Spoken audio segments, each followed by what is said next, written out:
Saturday was the deadline for NFL teams to cut down their rosters to 53, and we were all anxious to hear what would happen with Tim Tebow and the Eagles, especially Stephen A. Despite playing fairly well in his final game versus the Jets, completing 11 of 17 passes for 189 yards and 2 TDs, Tebow was released. Skip, is this the end of Tebow's time in the NFL? Stephen A. Smith, that all depends on whether Tim Tebow decides to listen to some in his inner circle who believe he should go and play in Canada, because it now appears to me that this CFL is his last hurrah. And yet, before I get into the particulars of that, allow me to say I'm so happy now that I don't have to root for Chip Kelly this year. Listen, Chip Kelly, what a snake in the grass he was in the end to Tim Tebow. After all the proclamations about how much he loved Tim and this is his guy and wants him on his football team and the it factor and this and that and blah, blah, blah, blah, blah. What did Chip Kelly do after he surprised many people out there, not just me? I think most people were stunned that he whacked Tim Tebow, cut him, and as Tim is walking out the back door, he kicked him in the behind by signing Stephen Morris off the waiver wire, who had just been cut by the Jacksonville Jaguars, who kept Bortles and Chad Henne. So Stephen Morris couldn't even make that team, and Chip Kelly signed him and kept him on the 53-man roster. Are you kidding me? A second-year guy, undrafted free agent last year, in place of Tim Tebow. Are you kidding me? What an insult that was to Tim Tebow, especially after the way Tebow played. And unfortunately, you weren't around then, but his last preseason game, Tim Tebow, he showed out. He was pretty good that game. We read the numbers. And he did, you did. And he got to play in the second quarter, albeit against second-teamers, and the fourth quarter. But the 10 out of 19's a little diluted because there were 3 big drops in that game. And he threw 2 beautiful down-the-field footballs that started to look a little bit like the old unleashed Tim Tebow. He started to get a little swagger, a little rhythm, a little flow, a little momentum. We know how his emotions can carry a whole football team. And I'm thinking, okay, under huge pressure, last hurrah, last-ditch effort, he put it on the table and said, here, Chip Kelly, I've come this far. And Chip said, well, you know, he just hasn't had enough reps. So to me, just to kick Chip Kelly back in the butt, why shouldn't Tim just go on to Canada then? He's going to have to swallow a whole lot of pride because obviously he did win a Heisman Trophy and he did have an unbelievable 2011 run as a starting National Football League quarterback for the Denver Broncos, from 1-4 to a division title and a playoff game win over your Pittsburgh Steelers. You will remember it for the rest of your life. Despite all that, you swallow your pride, you go to Canada, and you get your reps. The great Warren Moon had to go to Canada to get his reps and show the NFL what it was missing. Doug Flutie, who became a pretty good NFL quarterback, had to go to Canada and show the NFL that he wasn't too little to make it in the National Football League. So maybe it's time, and trust me, some in the inner circle are really pushing Tim, who's pushing back. He does not want to go. He's made it clear from the start, I do not want to play Canadian League football. No, no disrespect to them. It's just that Tim thinks he belongs in the National Football League. So when his last hurrah coach, Chip Kelly, said no, and I'm signing Stephen Morris and put him on my 53-man roster, maybe you should just get angry, Tim. Maybe you should say, watch this, because TV is always going to be there for Tim Tebow. I think he proved himself well enough on this network, wouldn't you say, for his, was it a year he was here? Okay, he can always go back. He just turned 28 years of age, so Tim, just do it. Go to Canada, show them, get your reps in, Chip Kelly, and then maybe someplace, somewhere, sometime, somebody will say, you know what? I need that on my football team. I need that guy in my locker room. I need him to run certain plays for me, or I need him to start for me. By the end of the year, I'm sure a lot of people will say, God, our quarterback situation is dreadful. Go to Canada and show them, Tim, because I think that's the last hope. You know, you really crossed the line on this. Chip Kelly. Let me tell you something. What did Chip Kelly do to Sean? What did he do to LaShawn? Let me tell you something right now. Yeah. If I hadn't just gotten off vacation, I'd have walked off the set with that ridiculous drivel you just did. I thought it was damn diatribe. I'm so disgusted with you right now. You actually put me in a position where I have to defend Chip Kelly. Yes. That's where you put me in. Well, don't. I have to. you because that's a bunch of nonsense that just came out of your mouth. What do you mean stabbed him in the You're back? going to defend Chip Kelly? I have to defend Chip Kelly because I'm a fair-minded man. Morris? And all the stuff that I feel about Chip Kelly, you had me throw out around talking, Molly. I gotta get on him right now. I can't believe that you sit up there and you can say that nonsensical stuff you just spewed out of your mouth. Tim Tebow, excuse me, they were raving about him. He improved his mechanics and his throwing motion. Once again, we have further evidence that he's not a quarterback. Why? Because high school quarterbacks don't have people talking about their mechanics and their throwing motion. You know why, Skip Bayless? Because it's assumed that when you play the position, that comes with it.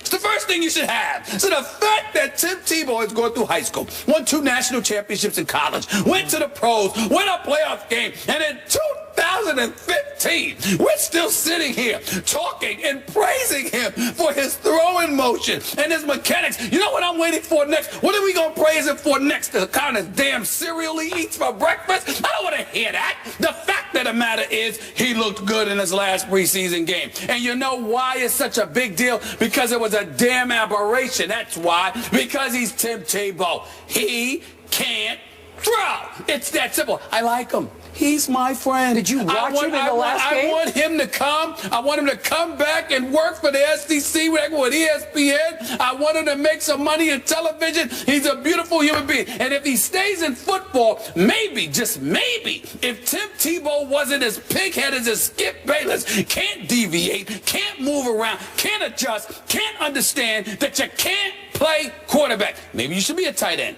Maybe you should be a running back. Maybe you should be on special teams. Maybe you should be a third down specialist. Damn it, maybe you should learn to play defense. Just don't throw the football because that's not what you do, especially when you can't read defenses half the time. That's his problem. But you don't want to go there. Instead, you want to sit there and get on Chip Kelly for backstabbing him? Yeah.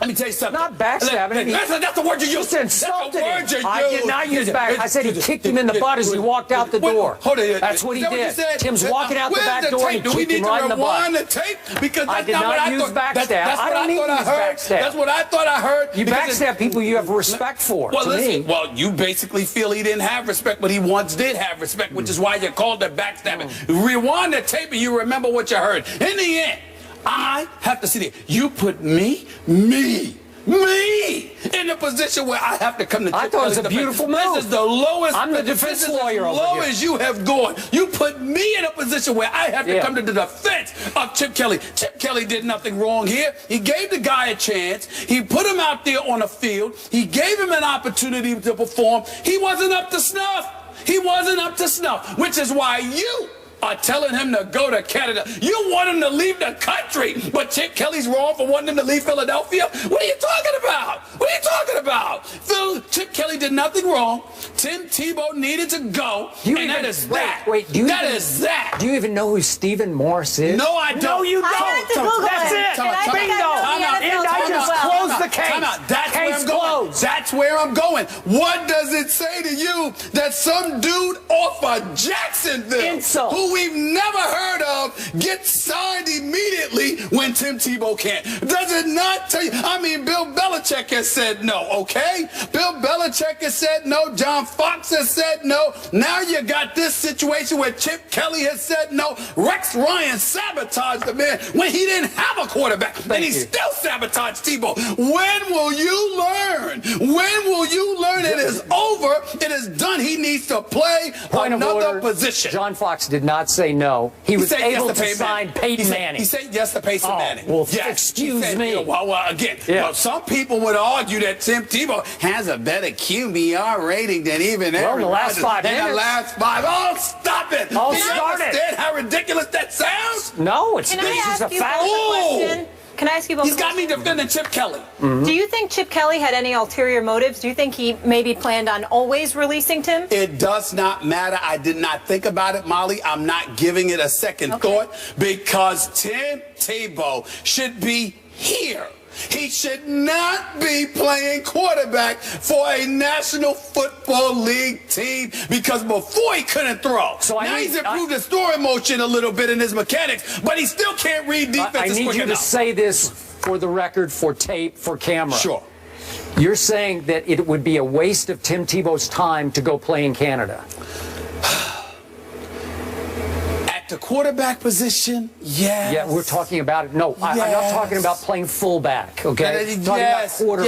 Yes. Okay. Skip. He needs to hear this. Skip. Keep going. Go ahead. Soliloquy. He needs to hear it. Yeah. Tim Tebow sat there with material. Hold on. Tim Tebow Go ahead. Sat down with me for my radio show, Sirius XM, Mad Dog Sports Radio, Channel 82, every weekday from 1 to 3 p.m. Channel Eastern Time. 82? 82, it was 85, You went now up switched the to dial. 82. Wow. Switched to 82 August 13th. All right. Still never been invited. Hold on, wait a minute. Tim Tebow came, sat with me, and literally looked me in my face afterwards and said, keep your eyes on it. I'm telling you, I've improved my throwing. And I said, we'll see, because he appreciates the fact. I love the guy.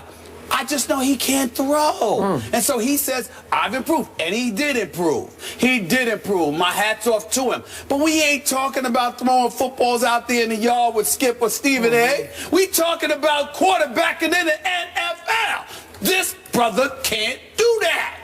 Period. Enough. So Enough. that was all just an aberration on that last night. That was. Yes. Wait. Maybe it was just a mirage. Yes. Maybe I didn't. Maybe I dreamed it. I dreamed it. Yes. Oh, he no, didn't not really that you do dreamed it. But it was an aberration. Okay. Like I told you, a dead clock is right twice a day. It doesn't matter. Whatever you see, it don't get caught up in it. At the end of the day, he can't read defenses quick enough and doesn't have the throwing capability to offset. So I have one last question. That's it. So how did that same guy in 2011 who can't throw take a dead-in-the-water 1-4 team to a division title? Question with a question. How? I'm answering that question with a question. Answer. Why do you sit there and get to ignore the fact that just a year earlier Aaron Rodgers won a Super Bowl, but I need to remember how Tim Tebow won one playoff game? Why do I have to remember the one playoff game, but you can't remember a Super Bowl title? How is that? How is that? Just a year earlier? It Yes, was like 2010. 8 years old. 2010. Come on. That was 2010. That was a long time ago. That was prehistoric. Do you understand why you listen? I know you know your football, but do you understand why sometimes you come across like you should be banned because you sat up there and said that Tim Tebow, you would prefer him in the fourth quarter than Aaron Rodgers? How did he do that? How did he do it? Aaron Rodgers? I'm not in the fourth quarter. He had a better QBR than Aaron Rodgers, who, by the way, is 2-4 in the playoffs since that Super Bowl long ago. Tim Tebow. 2-4. Tim Tebow doesn't belong on the same planet as Aaron Rodgers. You brought it up. I did. Did I start it, Molly? No, I didn't start it. You did. I simply said, you brought how do you remember a playoff victory from 2011, but don't remember a Super Bowl title from 2010? Because we're talking about a guy who you say cannot throw. I say, how did he win all those games in 2011 if he can't throw? Did he not win quarterback? Did he not win one game against the Kansas City Chiefs, completing 2 passes? Yeah, and one went for the game-winning touchdown 2 to Eric passes. Decker. 2. Oh, stop it. It is ridiculous. Thank you. You got me defending Chip Kelly. You. This is the lowest of the low. It was inspired. Man, go to break, please. Excuse me. I'm sorry. Go to break, Mom. Go. I can't take this, man. Right? I just can't take him right now. You're ridiculous. Philly's finest. Oh. They're back, everybody, in rare form. All right, one of the Williams sisters will be in the semis, but which one? That's the question. Do Serena and Venus get enough love? The guys will debate that coming up. Put your hands in the air if you